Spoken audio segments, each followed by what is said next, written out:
Hi guys, welcome to this session in Microsoft Excel.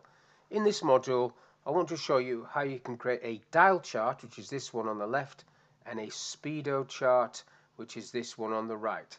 So how I've got this set up is if I select from this list a person, the score for that person is represented there, and I need this figure to give me the gap, if you like. So if I just pick somebody who's got a higher score, you can see he's got 94 and then the gap is just 6% there.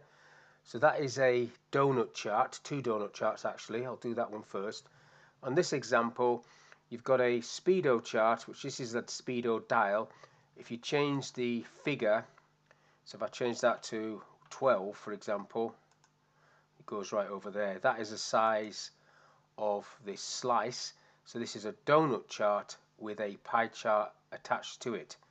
So what I'll do first off is I'll do this one, I'll repeat this one so you can see how it works. Now before I do the actual donut, I'll show you where I'm getting this information from. So this is obviously a drop down list, data validation. If I go to the data tab and data validation, you can see it's looking at a named range called names. Click OK to that. If I drop the arrow down and select names, you can see it's on a different sheet, data, and there's the names, the people, and then basically it's pulling in the scores from there. Now that is being done by a Vlookup. So Vlookup, whatever goes in A2, look at the name range data, and then bringing the information in like so. And that's just a formula there, is equals 1 minus B2 to give you the remaining percent. So I'll redo this one from scratch and just delete that one off and delete these boxes off, and let's do that. So the first thing you have to do is create a donut chart. So let's go do that. So insert charts, it's under pie charts, donut. Now I've not selected any data because I need to manually type in 10 segments. So what you do now is you go up to chart design, select data, and then add. So I don't need to do a label, but there is my chart. But what I need here is 10 sections or segments. So 2, 3, 4, 5, 6, 7, 8, 9, 10. So it's 10 segments. So that's like the base, if you like. I don't need these. I don't need this label. I'll get rid of that in a minute. Just click OK to that. Just get rid of that. So that's the base. You can leave that as it is, but probably best if you change the actual color of that. If I just double click on that to get the pane coming up. Fill color, solid fill, but I want these all to be the same color and sort of not too prominent. So grey, a lighter grey than that maybe. That's probably just a bit too light, so I'll just make that a little bit darker. Click away, let's have a look. Alright, that's alright. That's I don't need a chart title for this. So that's my first section. So now what I need to do is do a second donut and add these two cells. So back up to select data this time, add, and then I'm just going to select these two cells, which will give me that second one. Click OK, and you can see it there. Click OK to that. So that'll be the gap. What I need to do is sit this one on top of the grey one. Now to do that, I need to go into change chart type and set one of them to secondary axes. So you've got series 1 and series 2.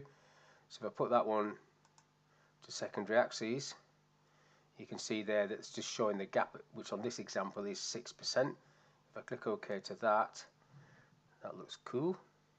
If I change the person, so the gap changes, and you can change the colors if you don't like that. Now what I had in terms of labels, that was just if I just draw a shape, insert shape, it's nothing too technical, just to draw a rectangle for this first one, and then I just went up there, equals, and clicked on that cell, and that put person's name in. If I make it a bit bigger, Bob Brown, and then you can just sit that wherever you want it. And then I did another one, insert shape, rectangle,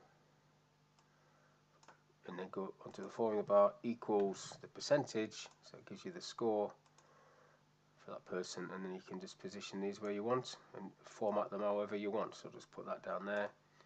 You can put it inside the graph if you want, I suppose. Bob Brown, like that, and then just click away, select a different person, Dave Jones, so that gives you Dave Jones's score. So that's basically how you can create a dial chart. Now let's have a look at this one. This is a Speedo chart. It needs to be set up slightly different. So I'm just going to delete this one off, and I'm going to delete these. I'm going to change the segments. I just want these to be 25, 25, and 25. So you set this up, but that needs then to be a sum of those three, and then these can be, that can't be more than 150, so I'll put 150 there, which then makes a circle, and that is the size of the pointer, the marker if you like. So I'll leave these figures there, and I'll start off with, well, I'll leave that on 12, you can mess about with that later on. So what you do again, you're creating a donut chart first. It's going to be based on these cells here. So let's just highlight those. So insert pie donut. Now first thing I need to do is spin this axis round. So I click on this, and then I go over across to format data series. So if this is not on the screen, you can just basically double click straight away on that. It's come up with data point, but if I click off it and click back on it, it'll say data series. And then I need to type in there 270 degrees. Press enter on that just so it spins it round, so that gives you the dial. And then this bottom part needs to be see-through, so I need to go to the paint pot and no fill on that, so that gives you that structure. I don't need the chart title for this, and I don't need those labels. So now what I need to do is create a pie chart.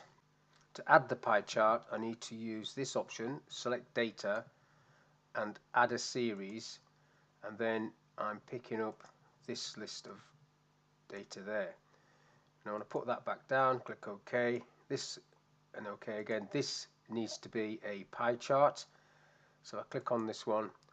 I need to change the type to a pie. Before I do that, actually, I'll spin the axes. That needs to be on the same axes as the first one. It is at the moment, so let's just check that. So series 1 is that one, series 2 is the outer one. So let's change that to a pie, and I need to make these see-through, so click OK to that, and then these needs to be see-through, so a paint pot, put the axis at 270, and then the paint pot needs to be on that one, the big one, that needs to be see-through, and then I'll just change the size of the needle, if you like, to 1, so that one needs to be see-through, paint pot, no fill. So there you've got that. So if I change the actual score, if you like, 45, that should move around, and it does. I probably need to make that a bit bigger, so let's try for 3. So, and then if I change the colour of that to something else, let's pick a colour, black maybe, just so it stands out a bit more. Black, and then I probably can go back down to 2 for that size of needle. So this is the cell that would change. So if I put 67 on there and so on, so that's the top, so 78, and you can see that. If this was a percentage, you can go across there like that, or you'd have to change this to be adding up to 100. Same with that. But whatever this size is, this has to be an equal size, so you can play around with these if you want. You can have more segments, but this is how you set it up. So basically, can go all the way up to 150 there, so if I go 145, that'll go all the way around. 12 back round to the other side. So that's how you create a Speedo chart, and then you put your labels on. So basically the first thing you do is you're creating a donut chart. You're spinning the axes. You then create through add data, through select data and add data, you create a pie chart which you then spin to 270 degrees as well, and then you get rid of the fills for the two larger numbers. The smaller number in the middle is the needle, and then once you've done that, you can just start changing the score or the figure, and then the needle will reflect whatever change you make. And the first one I did was a dial chart where you create a donut and type in the segments manually. Then you create a second donut that goes onto the secondary axis feature, and then when you change your drop down list, it picks that up. So that's a quick example of how to do a dial chart and how to do a Speedo chart. I hope that was of use. Thank you for your time, and I'll catch you in the next one.